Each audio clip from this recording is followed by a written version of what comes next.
Good morning, beloveds. Good morning. You're also live on Facebook, so I'm just making sure the technology is there. Yeah, we're good. So I come home to you right now from Unity Village. If you don't know what that is, I described it to Ty and Clive this morning, like the closest thing to the Vatican that New Thought might have. It's like either 13 or 1,500 acres and with two labyrinths and a nature walk and chapels and peace and beauty. Oh, and I come home filled, having practiced really good self care, which for me meant taking naps, not doing anything that I wasn't called to do. Um, just really practicing good self care. So I bring home to you peace from Unity Village, but of course, peace that dwells within. And so I'd like to take you for a moment into a little bit of a meditation practice. So if you're comfortable, just stop what you're doing. Stop. Breathe.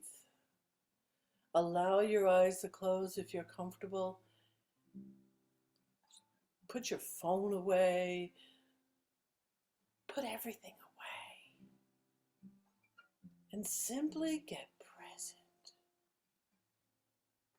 Get present.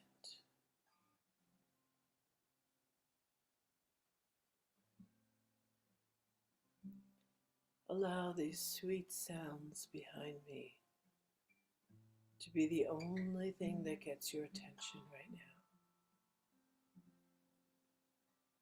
Let calm come over you. Peace come over you.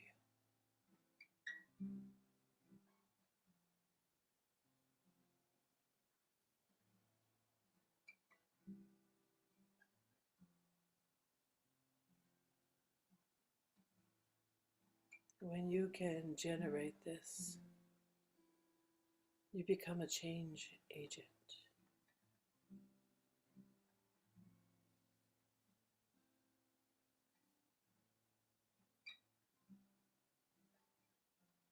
When you're quiet enough, you can feel the vibration of good that is always there. But we have to get quiet to feel it.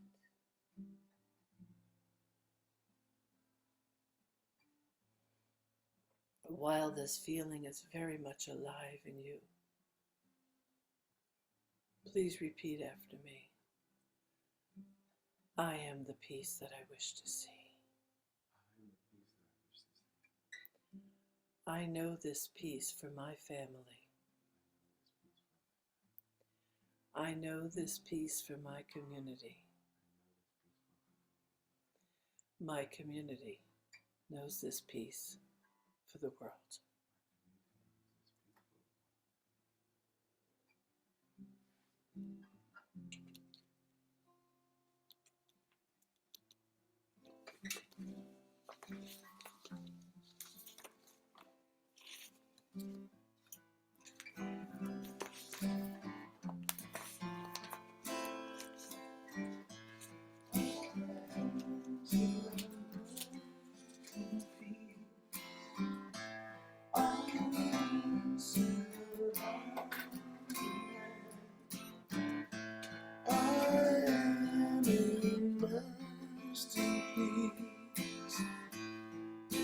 There is nothing but peace.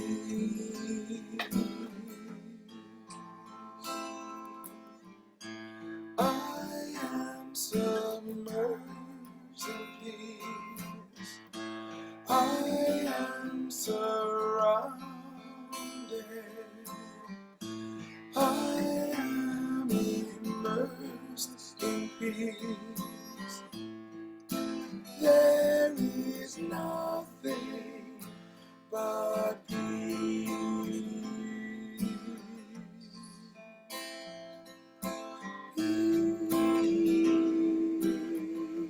Peace, deep calm, undisturbed, deep calm, peace, deep calm, undisturbed,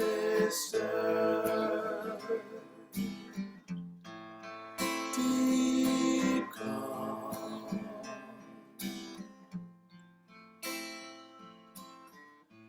I am submerged in peace. I am surrounded.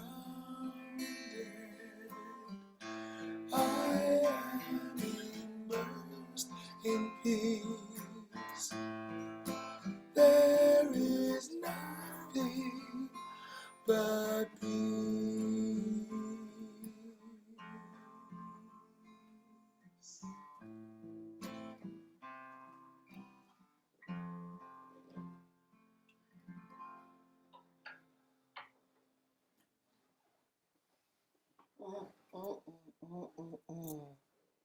Oh, so yummy. That's Jennifer Russell. Is that right? I think that's a Jennifer Russell chant. The feeling from that song. So I'm happy also to bring to you for the whole month of October Power Talks by some of the most beloved individuals in our community who are always saying yes and always in service, and it's truly a beautiful thing. This morning, well, let me just tell you quickly. So for the month of October, um, forgiveness is the theme for the whole month. So today obviously I'm here with you, and today's title is Do You Want to Be Happy or Right? Next week is Reverend Neil, and he's saying, Forgive them, Spirit, free them to be happy. In October 16th, I Surrender My Mistakes and I Am Free with Tony Hamilton. And then October 23rd, Your Lineage Becomes Your Legacy. And that's with Reverend Joel. And then I'll be back at the end of the month to, frame out the month with Tools of the Forgiveness Trade. And so I hope you join us every Sunday, because there'll be another nuance and a different aspect of forgiveness that you will walk away with. So this morning, though, my beloved, oh yes, yeah, Tony's reminding me to, yes, well, my book, Forgiveness, was supposed to be out last month. It's going to be a little delayed, but it'll be here, and trust me, you will all know all about it. And it's called Forgiveness, A Path, a Promise, a Way of Life. So thank you, Tony. She's always encouraging me to promote the book. So this morning, one of our new staff ministers here at CSL North Jersey, I invite you to welcome Reverend Evelyn Board. Thank you, Reverend Michelle. So good morning, everyone. It is my intention this morning to just sort of whet your appetite for the deep dive into forgiveness that will be our theme for October, which Reverend Michelle just described. So I love to practice forgiveness because it is one of the ways in which our humanity and our divinity coincide in such a beautiful way. And in the upcoming book that she just mentioned on forgiveness, Reverend Michelle writes, for every individual who chooses to forgive their trespassers, the world is impacted. Life becomes sweeter and easier as we release these trespassers and as we forgive ourselves. There is no private good. And I love that idea of there being no private good. And that stems from the fact that we are all one. We are all individualized expression of the one. And that is a beautiful thing. So as one of us is healed, as one of us is forgiven, as one of us forgives, all are forgiven. So Source God, the universe within me, forgives me to the degree that I am willing to forgive myself and to forgive others for the trespasses they seem to have committed against me. So this morning, I want to encourage you with the idea that when we forgive, whether we are forgiving ourselves or another, we are using our power to set in motion an energetic impulse that has a ripple effect that reaches far and wide beyond which you have no capacity to comprehend. But also, sort of the converse of that is when we choose to withhold forgiveness and we harbor bitterness within ourselves, we deny ourselves and the other party the grace that we want to receive. By our willingness to forgive, we deny the power of God to move in our experience. So now it's a little bit of story time. I want to share a quick story about forgiveness that I experienced with my sister. And it illustrates how our intention to forgive can set those healing ripples in motion. So a few years back, when I was studying to become a practitioner with Reverend Michelle, we were reading the book Radical Forgiveness, and it was really having a huge impact on me. And my sister called me and was sort of unloading. I was just holding the phone, just listening, letting her spend her story about some troubles that she was having. She and her husband had hit sort of a rough patch. And to hear her tell it, she was all done. She's like, I cannot continue like this. And I think that it's time that we, separate and get a divorce. And while she's going through this whole conversation, I had the thought I should send her this book. So I didn't say anything to her about forgiveness and she needs to forgive him and forgive herself, all this. I just thought about it. And while we were talking, I went onto Amazon and I just sent her the book. And a couple days later, she called me back and she said, I got the book. I've been reading the book and going through these forgiveness practices, and you will never believe what happened. So apparently, my beloved brother-in-law, without her saying anything to him, all she did was read the book and she started moving through some of those forgiveness practices. He came to her, he apologized to her and begged her forgiveness for his behavior and how things had been sort of going downhill in their marriage and all of that. And so she just thanked me for sending the book. And I just felt like that was miraculous. She was preparing to have a conversation with him. She didn't have to because he came to her, because just her practicing forgiveness shifted the energy between them. And it created a space for him to be able to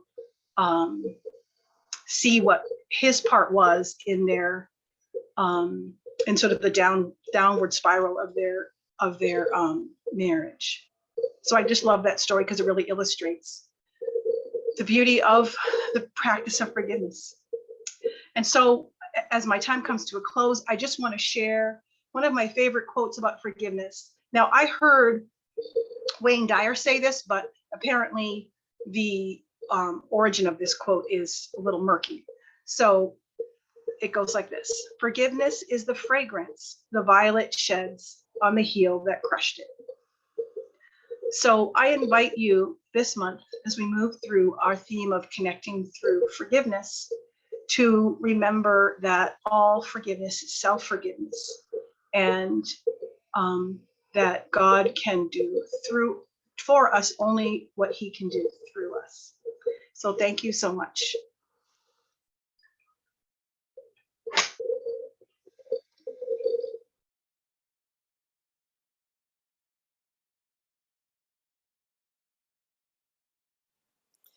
Thank you, Evelyn. Thank you. Thank you.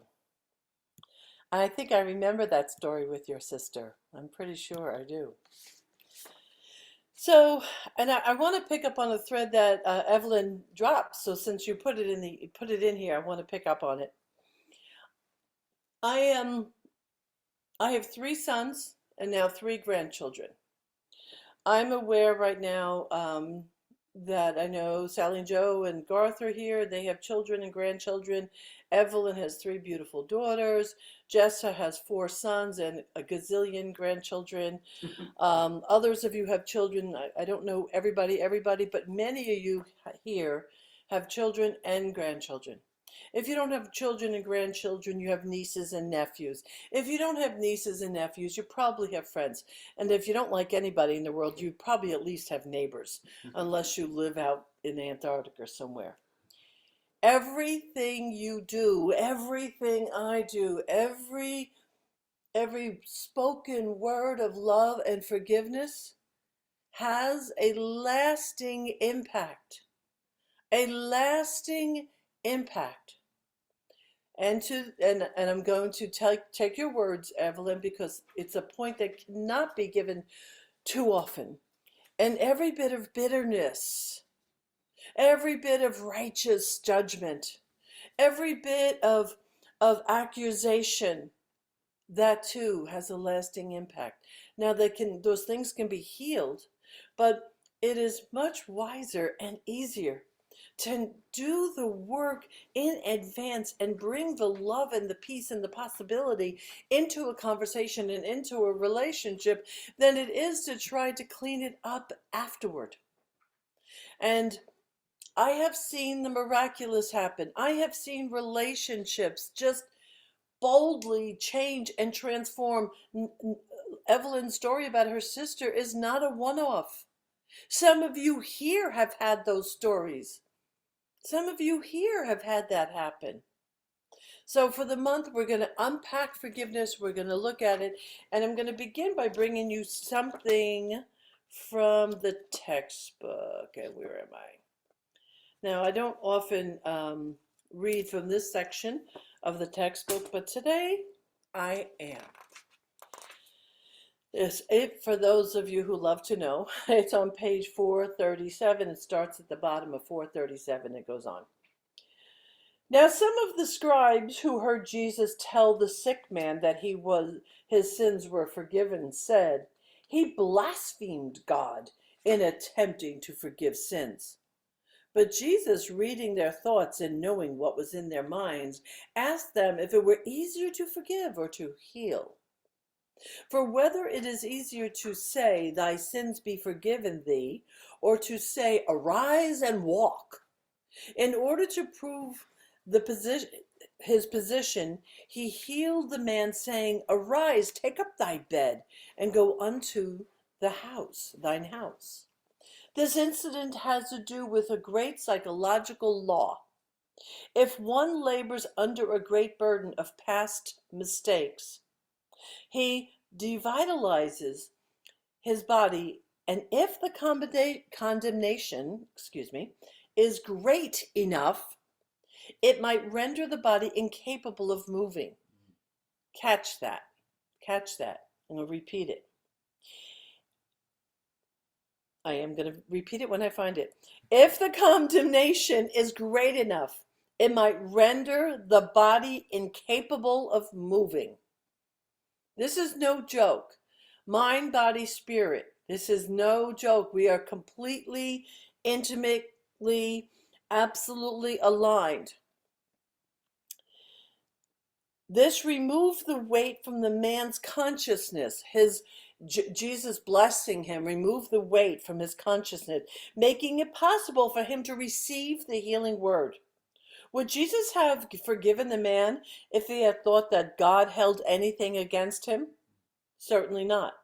He knew that the eternal heart is one of love and that God forgives from the foundation of the universe. Indeed, he knew that the divine mind is too pure to behold evil and knows nothing about it. So, that's lovely, and yet forgiveness is so much more than a person, even Jesus, bestowing this upon you. It is so much more than that.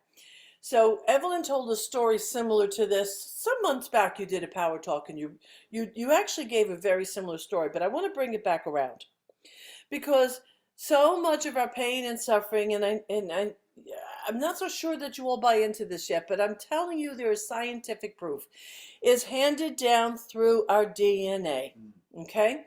So the experiment that I found in my search was this scientist who took baby mice and exposed them to this fragrance of cherry blossoms. Was that the same one you told, Evelyn? Oh, it was. I'm going to share it again because some of you probably weren't there.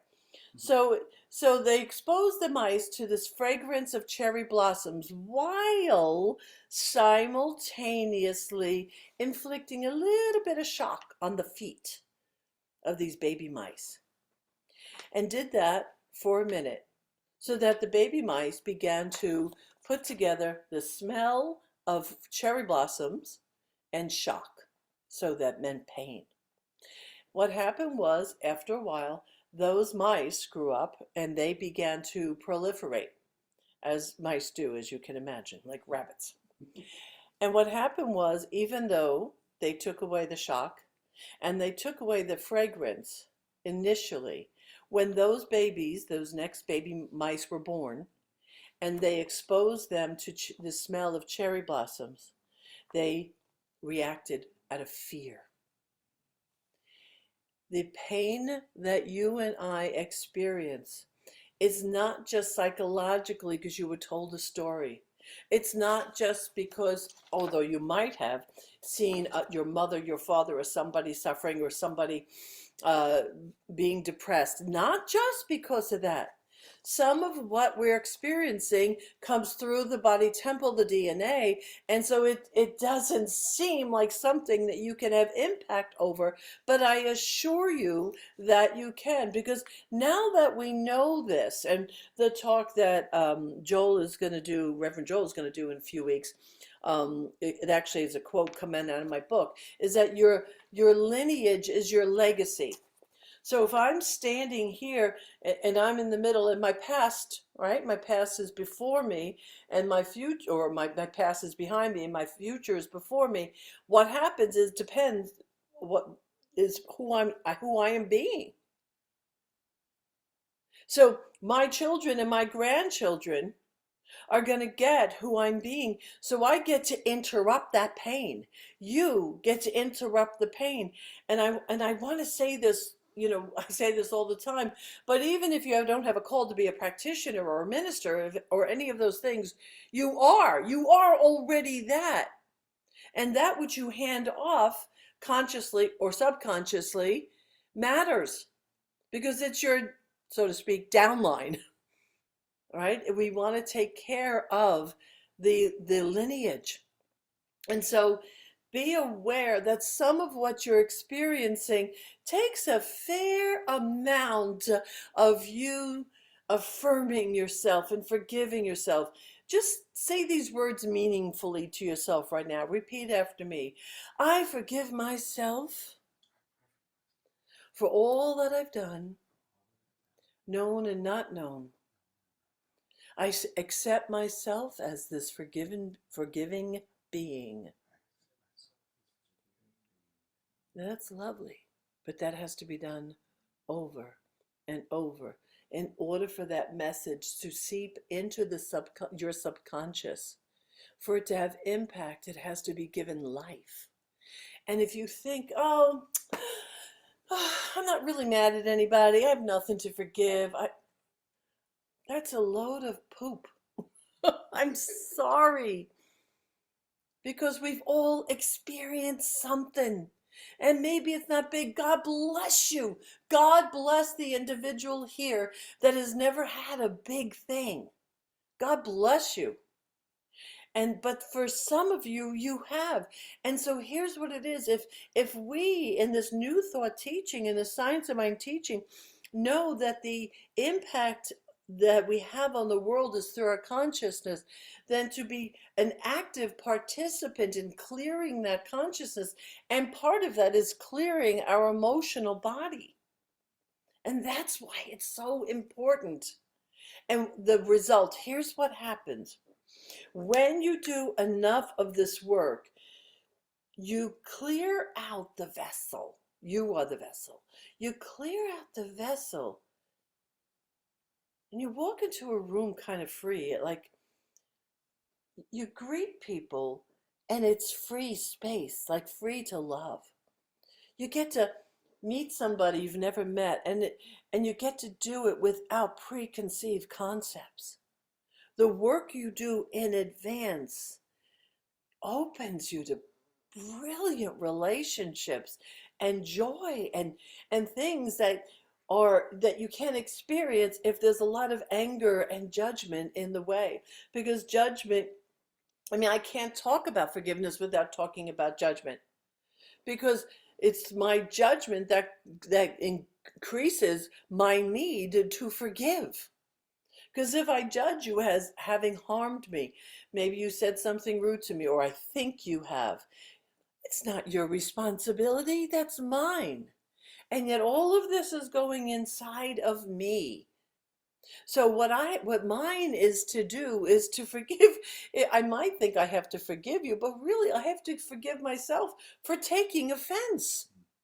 I have to forgive me for making up that story.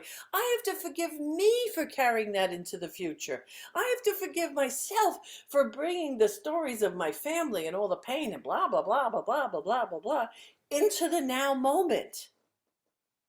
I have to forgive myself, and we do this in the course, and it's in the book that you'll eventually see. I forgive myself for suffering.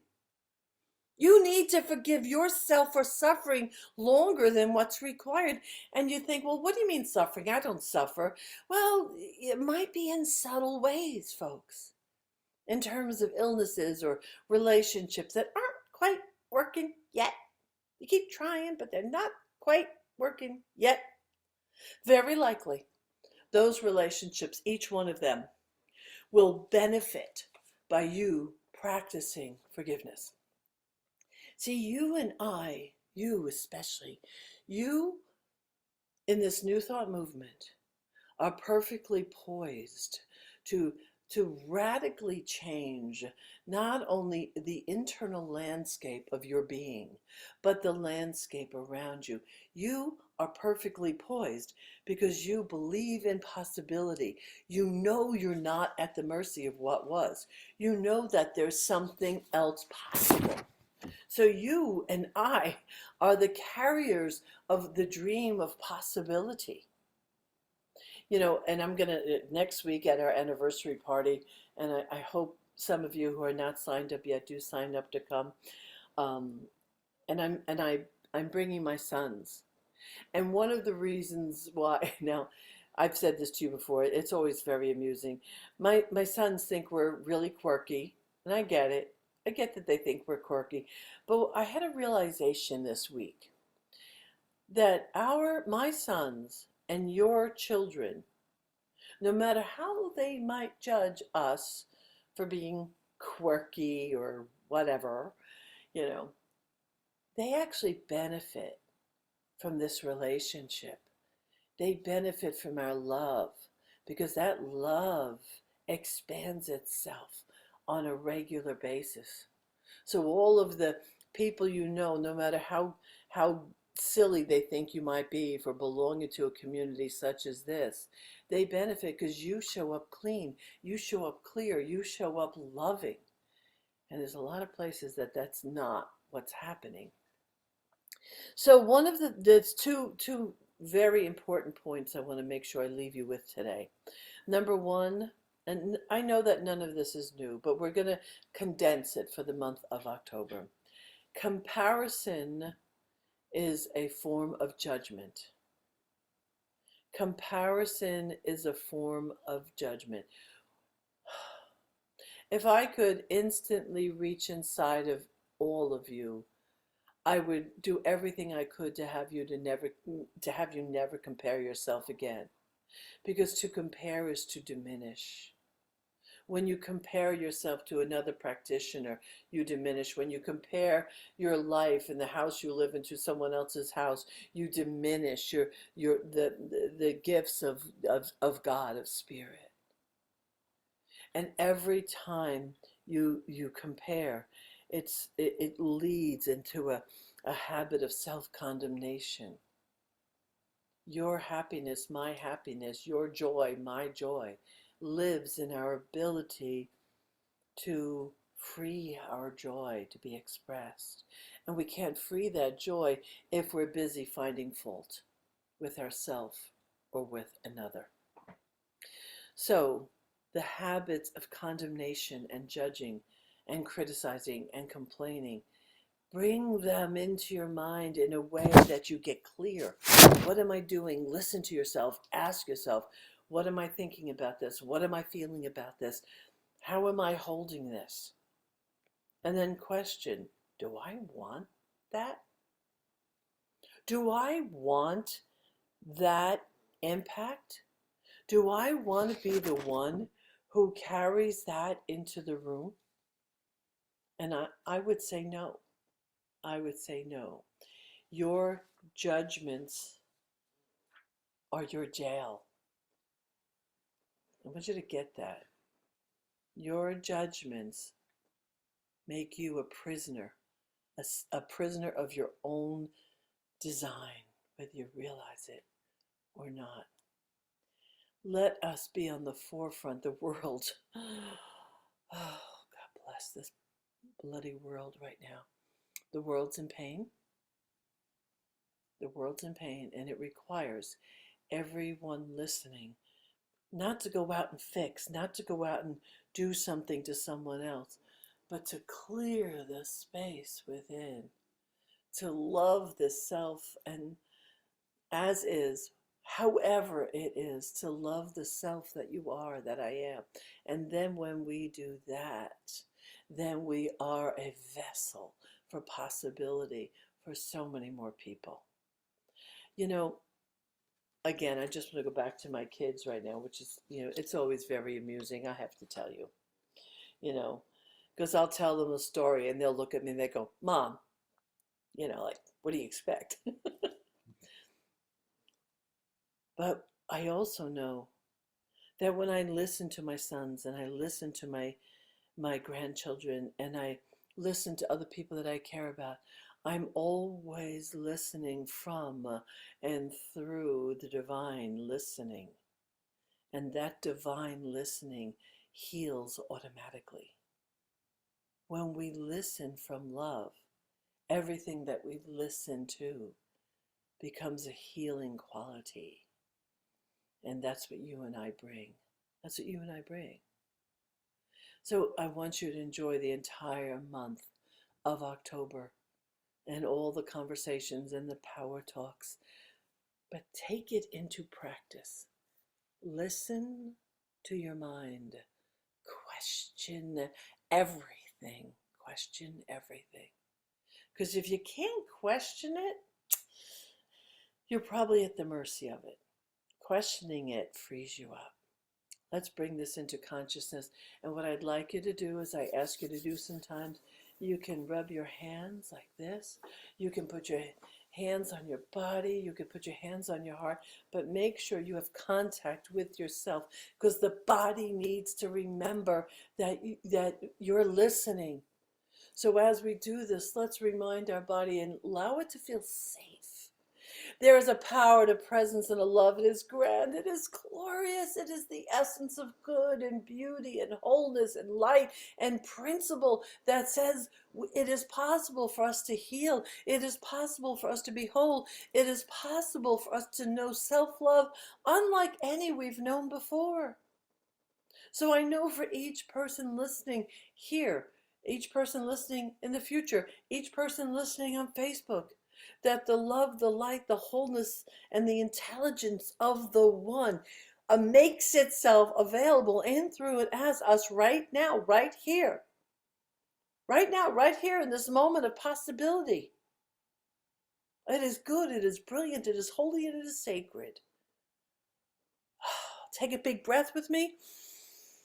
Release anything unlike the prayer. Feel that breath in your body, which is a gift. Oh my God, it's a gift.